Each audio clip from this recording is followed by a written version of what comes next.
एक चित्रा जी एक minute JMM के साथी वहां पर है। पूछी जाएगा कि रघुवर दास जी के समय में मुझे जो आंकड़े हैं, ये रिलीज रेन्यू हुई थी, आवंटित हुई थी बीजेपी के सरकार के समय। जो हमें जो तथ्य हमारे पास सामने है, जेएमएम के जो हमारे साथी उसका जवाब दे सकते हैं। ठीक है सर, हमारा इतना ही ये कहना है। चुनाव आयोग के पास जो तथ्य है वो ये है, आपने चला दिया और इसी को लेकर आगे बढ़ रहा है पूरा का पूरा मामला। ठीक है सर, मैं समझ गया आपकी बात। जरा आगे बढ़ते हुए आप बार बार कह रहे हैं कि हाँ मैं पूछ लूंगी सर, पूछ लूंगी। आप दोनों साथी है वहां पर, आपके भी विधायक हैं और आप उनको समर्थन कर रहे हैं, उनकी सरकार चल रही है। मैं पूर्व संयुक्त निदेशक की सीआई के मोहम्मद अमीन जी जुड़े हुए हैं, सीधे उनके पास आते हैं। एक सवाल आपसे मैं कर सकता हूं? पूछिए सर, पूछिए। एक सवाल कर सकते हैं आपसे? पूछे। एक सवाल आपसे करना चाहूंगा। कल पूरे आज तक आपने चलाया कि AK-47 इस व्यक्ति के घर, इसका पर्सनल AK-47 कैसे मिला, पूरा हेडलाइंस आपने चलाया। अब मालूम पड़ा कि वो पुलिस का AK-47 है, गलत ढंग से रखा गया, अपने जगह पर है, पर पूरे जो है कल न्यूज जितने भी हेडलाइंस ने चलाया कि AK-47 इस व्यक्ति के पास है, AK-47 कहां से आया? और जब आज स्पष्टीकरण जो दिया जाता है कि वो पुलिस का पुलिस वाला, बारिश हो रही है तो जवान राइफल छोड़कर चला जाएगा, ये कोई जवाब होता है? अजय कुमार जी से बच नहीं सकता है व्यक्ति, सर नहीं बच सकता है। न्यूज बनाने अच्छी बात है कि आप लोग ऑन एयर एक्सेप्ट करते हैं कि आप लोग हेडलाइन तय करेंगे। सर हेडलाइन मत तय कीजिए ना, कुछ हम लोगों की भी बुद्धि और विवेक पर छोड़ दीजिए। न्यूज क्यों नहीं बनती है? अजय कुमार जी बिल्कुल बनती है। अब आपका चश्मा एक ही नजर से देखता है तो हम क्या कर सकते हैं? अजय कुमार जी देखिए, अभी बीजेपी वाले ने भी मेरे ऊपर सवाल उठा दिए। अब इसी शो में आप भी मेरे ऊपर सवाल उठा रहे हैं, इधर उधर नहीं जाते हुए। मैं farmer joint director election commission of India के मोहम्मद आमिर साहब सीधे उनके पास जाते हैं। सर अच्छी चीज क्या है ना, बहुत अच्छी चीज है कि इसी हमारे शो में बीजेपी के प्रवक्ता ने भी मीडिया को लेकर सवाल खड़े कर दिए और आपने भी सवाल खड़े कर दिए, तो इसी से पता चल जाता है देश के सामने कि हम लोग कितने निष्पक्ष हैं। अब इस पर नहीं जाते हुए मेन मुद्दे पर आ जाते हैं। मोहम्मद अमीन साहब, इस पूरे मामले में क्या नजर आता है? इलेक्शन कमीशन ऑफ इंडिया की ओर से सीलबंद लिफाफा भेज दिया गया है, अब आगे क्या होगा राज्यपाल को फैसला लेना है, लेकिन पूरे मामले में क्या तस्वीर बनती हुई नजर आ रही है? देखिए, सबको पता है, जितने भी पॉलिटिशियन यहाँ पर बात कर रहे हैं या अपना पक्ष रख रहे हैं बचाव का या उसमें सम्मिलित होने का, मेरा सिर्फ ये कहना है कि जब ये लोग साइन करते हैं अपना नॉमिनेशन पेपर, तो उस वक्त सारी शर्तें पीछे लिखी होती हैं। अब सवाल इस बात का है कि आरपी एक्ट जो है हमारा, उसके सेक्शन 9A में क्लियर कट लिखा हुआ है कि अगर कोई आदमी जो हमारा सांसद है या विधायक है वो इस तरह के इन्वॉल्व पाया जाता है तो उसकी सदस्यता जा सकती है। इससे पहले भी मैंने जब कहा था, जब इनका केस फाइल हुआ था उस वक्त इलेक्शन कमीशन के आगे, तो मैंने कहा था कि इसको कमीशन देखेगा इसमें क्या हो सकता है। और आप अभी बात, मैं सभी पक्षों की बात सुन रहा था, अगर इन्होंने नहीं किया होता तो आज ये किसी पार्टी को इन्वॉल्व कर रहे हैं कि इलेक्शन कमीशन को कह रहे हैं और हमारे जर्नलिस्ट को कह रहे हैं। इनको ये सोचना चाहिए कि हमारा जो जर्नलिस्ट है उसको हर साल 25 जनवरी को जो हमारा इलेक्शन कमीशन का डे होता है उसमें उनको अवार्ड दिया जाता है। इसलिए अवार्ड दिया जाता है कि इनसे जो भी ये लोग स्टोरी करते हैं, जो भी पिक्चर लाते हैं या जो भी कंप्लेन करके बनाते हैं, दिखाते हैं, उसके लिए किसी भी गवाही शहादत की आवश्यकता नहीं होती। उस पर सीधा कॉग्निजेंस लेता है इलेक्शन कमीशन और उस पर एक्शन लिया जाता है। अब सवाल इस बात का है कि लोग घबराने की जरूरत नहीं है। क्यों? क्योंकि अभी जो है ये लिफाफा गया हुआ है। अब लिफाफा अगर खुलता भी है तो इलेक्शन कमीशन ने पूरा ध्यान किया होगा, हर एक पेपर देखे होंगे, इस सेट से रिपोर्ट मंगाई होगी, इनके भी कुछ पेपर होंगे। ऐसा नहीं कि एकदम से दे दिया डिसीजन। अब ये जब लिफाफा खुलेगा, ये दिया गया रिकमेंडेशन, यही तो बड़ा सवाल है। बिल्कुल, और लिफाफा खुलने के बाद तस्वीर पूरी तरह से साफ हो जाएगी, ज्यादा इंतजार नहीं करना होगा। सर अगला सवाल मेरा इसी से जुड़ा हुआ है। दरअसल ये लाभ के पद का मामला है या नहीं, इसको लेकर भी बहस शुरू हो गई है। एक तरफ ये खनन का पट्टा है और ये लाभ के पद के मामले से नहीं जुड़ता है, इस तरह की बातें कही जा रही है सत्ता पक्ष की ओर से। नहीं, ये बात है, लेकिन ये अलॉटमेंट का भी है। एज ए मिनिस्टर, खनन के मिनिस्टर होने के नाते इन्होंने माइंस को अलॉट भी किया।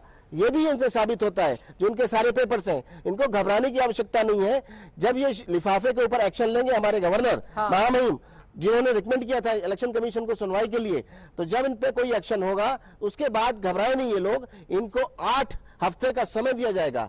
इलेक्शन कमीशन के जो बचाव के लिए अपने पास जा सकते हैं, हाई कोर्ट में, उच्चतम न्यायालय में जा सकते हैं। उसके बाद हाई कोर्ट में इनको 8 हफ्ते का समय लगेगा। 8 हफ्ते में अपना बचाव पक्ष रखेंगे। अगर फिर भी, क्योंकि समय निर्धारित है, 8 हफ्ते के बाद ये फिर उसके बाद लिमिट है हाई कोर्ट की, उनको देना होगा डिसीजन। और 8 हफ्ते के बाद ये जब सुप्रीम कोर्ट में जाएंगे तो सुप्रीम कोर्ट में समय की कोई सीमा नहीं है, इसलिए उन्हें घबराना नहीं चाहिए। अगर इन्होंने गलत नहीं किया है तो न्यायालय देखेगा, लेकिन मैं पक्का कहता हूँ कि इलेक्शन कमीशन ने, वहां भी एक संवैधानिक संस्था है, हमारी कोर्ट है, उसने जो डिसीजन दिया है, पक्का डिसीजन दिया है, उसको कोई चेंज जल्दी होता नहीं है। जनता के मन में ये सवाल है, क्या सदस्यता उनकी जाएगी, या फिर आपको लग रहा है कि जिस तरह का मामला है वो अयोग्य घोषित करार दिए जा सकते हैं, कुछ सालों तक वो चुनाव भी नहीं लड़ पाए? इस पूरे मामले में क्या नजर आ रहा है आपको, अगर परिस्थिति उस तरह की बनती है तो? हालांकि अभी वो सीलबंद लिफाफा है, उसका सामने आना बाकी है।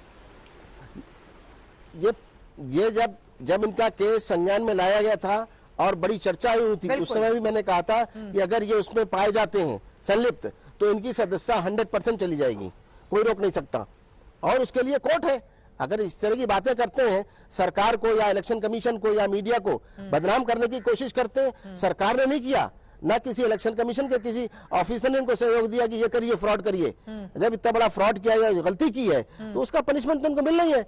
अब क्यों ये हमारे पत्रकारों को ले आते हैं बीच में? पत्रकार एक ऐसे पत्रकार हैं जो जागरूक हैं, जिनकी वजह से हमारा देश सही तरीके से चल रहा है।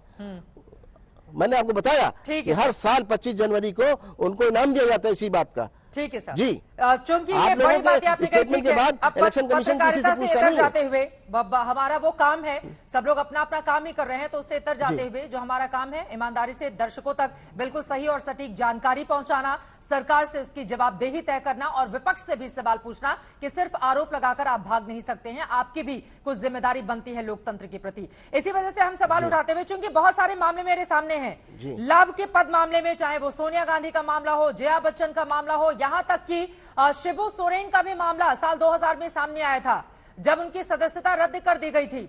अब इस तरह का भी मामला है, उसके बारे में मैं आगे जानकारी दूंगी, लेकिन शहजाद जी आपको जोड़ना चाह रहे हैं और इसी से जुड़ा हुआ मेरा सवाल है। देखिए, सरकार अपना काम कर रही है, सीलबंद लिफाफा खुलने का इंतजार किया जाना चाहिए, लेकिन आरोप प्रत्यारोप का दौर अगर इतनी तेजी से आगे बढ़ेगा तो लगेगा ना कि कहीं ना कहीं बेचैनी दिखाई दे रही है भारतीय जनता पार्टी के भीतर, जो आरोप लगाए जा रहे हैं सत्ता पक्ष की ओर से झारखंड में आपके ऊपर। चित्रा जी, सबसे पहले तो मैं बता दूं कि भारतीय जनता पार्टी की ओर से ना मैंने ना किसी भी नेता ने कभी मीडिया पर इस प्रकार के सवाल उठाए। उल्टा मैं ये कह रहा हूं कि ये आपका विशेष अधिकार जरूर है कि आप इस पे देखें कि उस रिपोर्ट में क्या है क्या नहीं, पर मैं क्योंकि एक पार्टी से बिलोंग करता हूं और मेरी पार्टी का संवैधानिक जो तरीके हैं उसके प्रति उसकी कटिबद्धता है, तो हम नहीं डिक्लेयर कर सकते कि मुख्यमंत्री इस्तीफा दे दे, जो भी है। पर हाँ, ये नंबर्स और मैथ्स का खेल नहीं है, ये नैतिकता और मोरालिटी का सवाल है। देखिए, मैं आपको बताना चाहता हूं, लोकायुक्त के सामने इन्होंने लोकायुक्त को कितना कमजोर कर दिया। लगभग जैन से जुलाई के बीच में 300 कंप्लेंट गई है, 1200 कंप्लेंट पेंडिंग है। ये इसमें इंक्वायरी नहीं होने देते, क्योंकि उनको पता है कि एक के बाद एक भ्रष्टाचार के सारे रिकॉर्ड खुल जाएंगे, सारे हेमंत सोरेन फाइल्स खुल जाएगी। उसके बाद आप देखिए किस प्रकार से वहां पर प्रेम प्रकाश के लिए किस प्रकार से 2 AK-47 रखी गई उनके घर में, और ये अजय कुमार आकर उसका बचाव करते। पूर्व IPS अधिकारी है। क्या आपने दुनिया में कभी ऐसा उदाहरण सुना है कि AK-47 जैसी इतनी बड़ी बंदूक जो टेररिज्म के खिलाफ यूज होती है, वो बारिश आई तो किसी के घर में आपने छोड़ दी? क्या ऐसा कभी उदाहरण सुना है आपने? और गृह मंत्री कौन है? हम उनसे सवाल ना पूछे क्या? मैं पूछ रहा हूं, अमित अग्रवाल कौन है? किसके रिश्तेदार है, किसके दोस्त है, किसके मित्र है? बताइए जरा। बच्चू यादव कहां से कनेक्टेड है? पंकज मिश्रा किससे जुड़े हुए हैं? उनके घर में पैसा मिले, उनके घर में रिकवरी हो, उनके घर में चीजें मिले तो मैं उसके ऊपर सवाल भी ना उठाऊं? ये कैसा एक एंटाइटलमेंट ऑफ डेकॉइटी है इनका? ईडी का सवाल नहीं है, ये एंटाइटलमेंट ऑफ डेकॉइटी है कि मैं लूटता रहूंगा, और अगर मैं विपक्ष के नाते सवाल उठाऊं या मीडिया सवाल उठाए तो ये मीडिया को डांट देंगे। ये ऐसे नहीं चलता। आज नैतिकता के पटल पर हेमंत सोरेन जी को जवाब देना चाहिए कि इतना भ्रष्टाचार जिससे कि JMM का नाम अब MMM हो चुका है, money mafia and illegal mining. Ajay Kumar ji, illegal mining, जवाब दीजिए इस पर। तनुष खत्री जी, उसके बाद में कौन आपके पास? भारतीय जनता पार्टी नहीं, देख शहजादा जी जब बोलते हैं कि एक मिनट लोक आयोग के बारे में बोलते हैं, मोदी जी ने तो देश को जो है 14 से पहले बोल दिया लोकपाल लाएंगे। लोकपाल खत्म, विजिलेंस कमिश्नर खत्म, CBI के ऑफिसर्स खत्म, ED खत्म, और ये लोकपाल, अरे देश के बारे में देख लीजिए बीजेपी की जो है दुशासन। लोक आयुक्त के बारे में बात कर रहे हैं, अरे लोकपाल के बारे में जवाब दीजिए। और दूसरी बात है, हमारे राज्यों में भी लोक आयुक्त है। में चला था कि ये पर्सनल AK-47, ये पुलिस का। एक मिनट यार सुनिए ना शहजादा जी, जब आप बोल रहे थे हमने हस्तक्षेप नहीं किया, सुनने का क्षमता रखिए। दूसरी बात, हमने यही टिप्पणी किया था कि AK-47 पुलिस का निकला, हमने इतना ही कहा था। और आईपीएस वाईपीएस के बारे में, मेरे रिकॉर्ड के बारे में जानकारी प्राप्त कर लेना, उसके बाद टीवी चैनल में आकर हमारे बारे में बोल देना। तो मैं आपसे यही अनुरोध करूंगा, क्योंकि आपसे सर्टिफिकेट की जरूरत नहीं है। मुझे बताइए क्या पुलिस वाले ईमानदार पीयूष गोयल भेज देते हैं? एक मिनट नहीं यार, अरे आप, मैं बोलता हूं कि वो गलत है, उसके ऊपर कार्रवाई कीजिए। कि गृह मंत्री जिम्मेदार है कि नहीं है इतनी बड़ी चूक के लिए? अरे यार, मैं जो जवाब दे, नहीं गृह मंत्री पहले तो डीजी के ऊपर कार्रवाई कीजिए, गृह मंत्री, फिर तो उससे तो अमित शाह जी को भी जो है ना, ये बिल्किस बानो में जो उनके ऊपर कार्रवाई करनी चाहिए।